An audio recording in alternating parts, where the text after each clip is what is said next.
큰 박수 부탁드리겠습니다. 네, 안녕하세요. 디네이처 바이오랩스의 이일신입니다. 저희 디네이처 바이오랩스는 신생 바이오벤처라서 저희 회사를 좀 더 정확히 알리고자 오늘 프레젠테이션은 한국말로 준비했습니다. 오늘 저는 Innovative Therapeutic Approach for Neurodegenerative Disease를 주제로 해서 디네이처 바이오랩스의 R&D의 현재와 미래에 대해서 소개해드리겠습니다. 내용에 앞서서 디스클레이머 내용을 참고해 주시기 바랍니다. 디네이처 바이오랩스는 토탈 브레인 헬스케어 바이오 R&D 기업으로 뇌신경계 질환 뿐만 아니라 척수신경계, 그러니까 토탈 신경계 질환에 대한 예방을 목적으로 헬스 펑셔널 푸드를 개발할 뿐만 아니라 특히 치료제로서 뉴럴 스템셀 플랫폼을 이용해서 난치성, 퇴행성 신경계 질환에 대한 질병 특화된 뉴럴셀 세라피를 지향하고 있습니다. 특히 리제너러티브 메디슨의 측면에서 ALS와 스트로크에 집중하고 있습니다. 뿐만 아니라 공격적인 오픈 이노베이션의 일환으로 해외 타우렉스의 LMTX라는 물질을 국내에 도입하기 위해 그동안 많이 노력해왔고 가시적인 성과들이 나타나고 있습니다. 그래프에서 보시는 것 같이 글로벌 드럭 신경계 질환에 대한 마켓은 약 7.2%의 성장세를 보이면서 2026년에는 620억 달러에 이를 것으로 예상되고 있습니다. 특히 스트로크와 알츠하이머를 포함하는 치매 시장이 약 50% 이상을 상회하며 여기서 보이는 오르판 드럭, 즉 희귀 의약품은 약 6.6%에 속하는 ALS를 포함하는 모토뉴론 디지즈와 멀티플 스클레로시스가 1% 정도를 차지할 것으로 예상되고 있습니다. 그리고 가파른 상승세를 보이고 있는 약 20%의 상승세를 보이고 있는데요. 760억에 달하는 리제너티브 메디슨 마켓은 2024년에는 760억 달러를 예상하고 있고요. 뿐만 아니라 저희 신경줄기세포 플랫폼이 다이렉트로 적용될 수 있는 스템셀 세라피 마켓은 향후 2025년에는 130억 달러를 예상할 수 있습니다.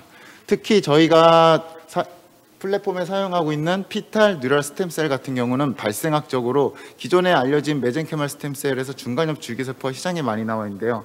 그러한 중간엽 줄기세포 대비 발생학적으로 신경학적인 치료 능이 뛰어날 것으로 충분히 생각할 수 있고 엠브리오닉 스템셀이나 인듀스드 플러리포텐트 스템셀 대비 안전성이 뛰어나다고 알려져 있습니다. 저희가 신경줄기세포 플랫폼에 사용하는 셀 소스로는 임신 초기 퍼스트 트라이메스터로 알려져 있는데요. 임신 초기 퍼스트 트라이메스터의 신경계에서 중추신경계에서 신경줄기세포를 뽑아서 사용하게 됩니다. 뿐만 아니라 그림에서 보시는 것 같이 임신 초기에 주로 신경줄기세포들은 뉴런을 만들게 되며 이후에 후기에는 주로 에스트로사이트와 올리고덴드로사이트를 갖는 운명을 가지게 됩니다. 저희의 뉴럴셀 플랫폼은 다음과 같습니다. 저희는 초기에 피탈 센트럴 너버스 시스템에서 신경줄기세포를 분리 배양하고 이렇게 최대한 많은 세포를 얻게 됩니다.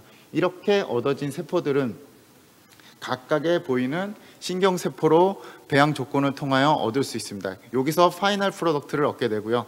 이 파이널 프로덕트들을 각각의 질병의 패서피지올로지컬 특징에 맞게 각각을 적용하게 되는 컨셉으로 저희는 플랫폼을 만들어서 진행을 하고 있습니다.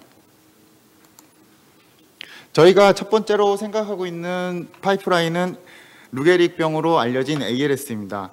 ALS 같은 경우는 가장 일반적인 모터 뉴로널 디지즈로 알려져 있고 발병 후에는 5년 내에 사망하는 것으로 알려져 있습니다. 희귀 의약품에 접촉이 되고요.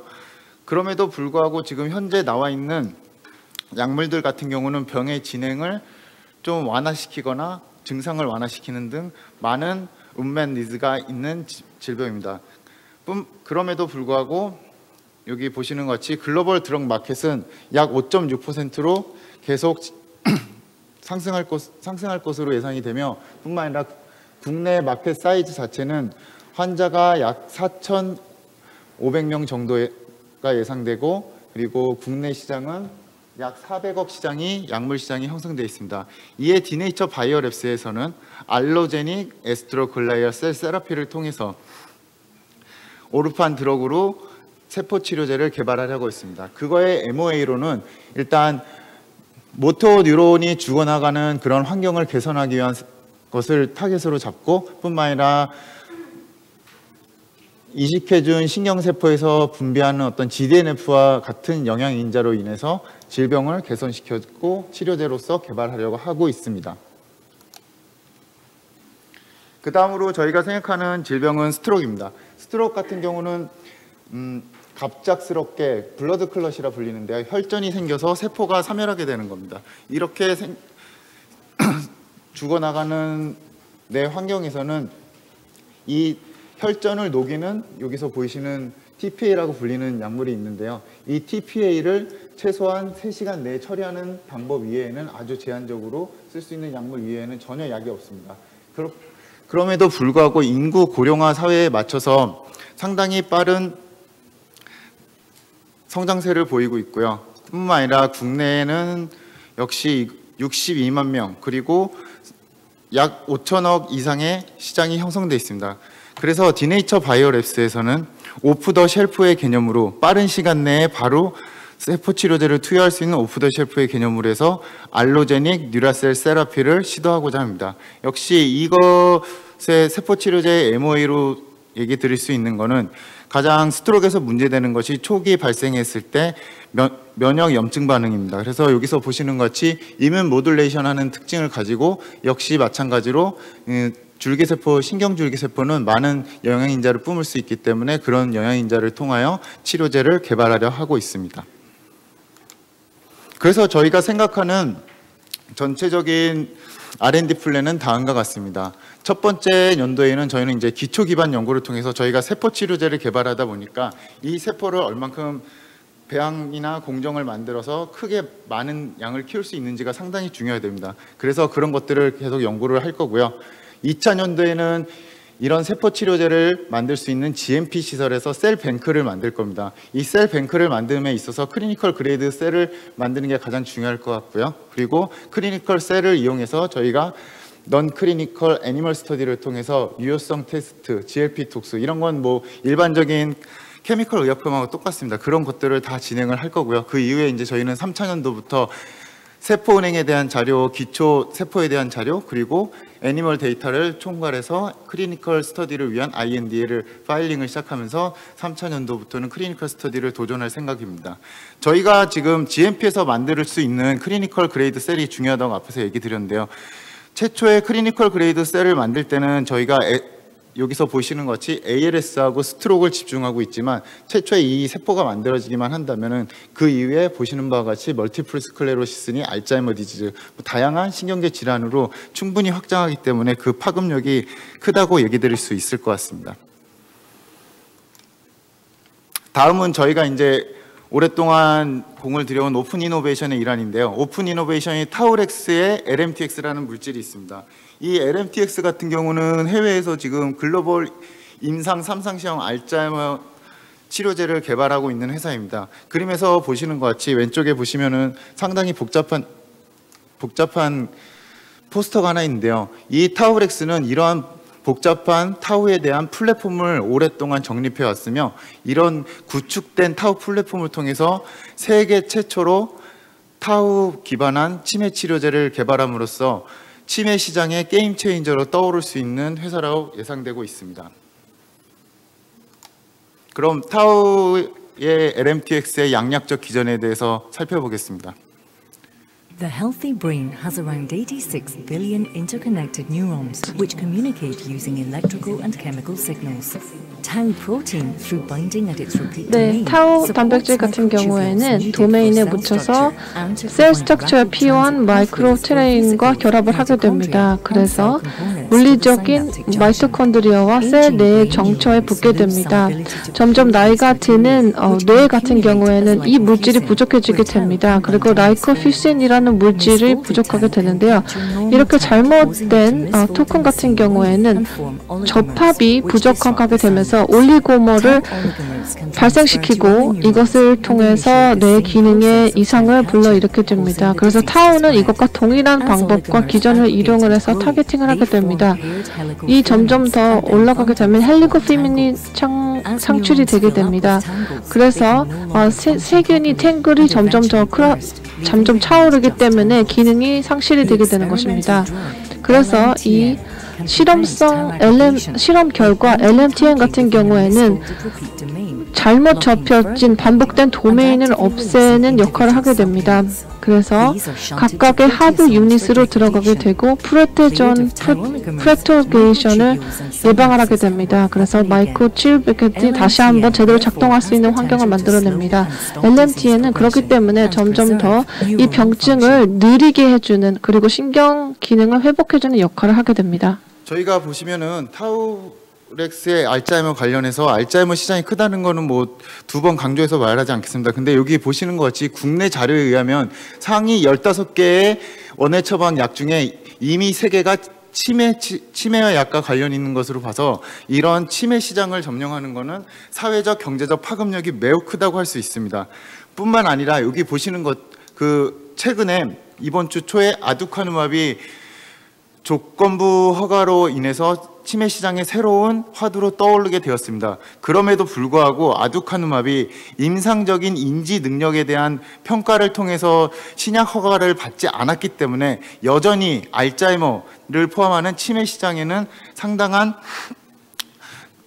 운맨 니드가 존재하는 걸로 알 수 있습니다. 특히 최근에 보시면은 타우에 대한 관심이 고조되고 있습니다. 아밀로이드 베타보다는 타우 쪽에 더 많은 알츠하이머 병인이 있지 않을까라는 생각들이 돼 있었고요. 그래서 보시는 것 같이 현재 보시는 임상 3상 시험 중인 타우 관련 물질은 LMTX, 타우의 LMTX가 유일하게 지금 있고요. 뿐만 아니라 이상에도 다양한 타우 관련 물질들이 있습니다. 그럼에도 불구하고 지금 타우의 LMTX는 3상 시험 중이기 때문에 시간적으로도 많이 앞서고 다른 9개, 여기 보이시는 9개의 물질들은 주로 항체 의약품이기 때문에 생산비 측면에서도 앞서 있다고 얘기 드릴 수가 있습니다. 그래서 디네이처 바이오랩스에서는 이런 타우 물질에 대한 권리에 대해서 이양받는 계약을 체결했습니다. 지금 현재 타우의 LMTX는 글로벌 임상 3상 시험인 루시디티라는 임상시험을 거의 막바지를 보이고 있습니다. 이 루시디티 임상은 이전에 2번의 임상 3상 시험을 거치고 그 데이터들을 토대로 해서 성공할 수 있는 환자군을 정하고 그리고 약에 대한 최적 용량을 결정해서 들어왔기 때문에 그 성공 가능성은 매우 높다고 얘기 드릴 수가 있습니다. 뿐만 아니라 이 루시디티의 지금 결론은 탑9 리절트는 내년 상반기에 나올 것으로 예상되고 있고 내년 하반기에는 FDA와 EMA의 신약 허가를 진행하는 걸로 예상이 되고 있습니다. 그림에서 보시는 것과 같이 저희 디네이처에서는 이런 타우의 LMTX에 대한 생산, 판매, 유통권 그리고 국내에 대한 지적재산권 그리고 국내 임상 실시권에 대한 권리를 가져오는 계약을 체결했고 지금 그 이후의 과정을 진행하고 있습니다. 뿐만 아니라 이제 코로나 팬데믹 상황에서 이 LMTX라는 물질에 대해서 코로나 치료제로서 어떤 리포지셔닝이 가능한가를 체크를 했고요. 역시 프리클리니컬 데이터들을 통해서 가능성을 충분히 발견했습니다. 그래서 더 나아가서 보시는 바와 같이 이란에서 페이스 1, 페이스 2 임상시험을 실시했고요. 밑에 보시는 것처럼 혈액 내 산소 포화도가 증가되고 그리고 산소 호흡에 대한 지표들이 개선되는 걸 확인했습니다. 그래서 저희 디네이처 바이오랩스는 타우렉스와 공동으로 국내에서 중증 코로나 환자를 대상으로 하는 임상시험을 지금 준비 중에 있습니다. 역시 이 코로나 치료제 관련한 LMTX에 대해서도 국내에 대한 생산, 판매, 유통권 그리고 국내에 대한 지적재산권 그리고 마지막으로 임상실시권을 가져오는 계약을 체결했고 그 이후 과정을 진행하고 있습니다. 네, 제 발표는 오늘 여기까지 드리겠고요. 저희는 이제 신생 바이오 벤처이고 저도 이제 많이 서툽니다. 근데 저희가 앞으로 어떤 행보를 가져가고 어떻게 발전해 나가는지를 한번 지켜봐 주시기 바랍니다. 네, 감사합니다.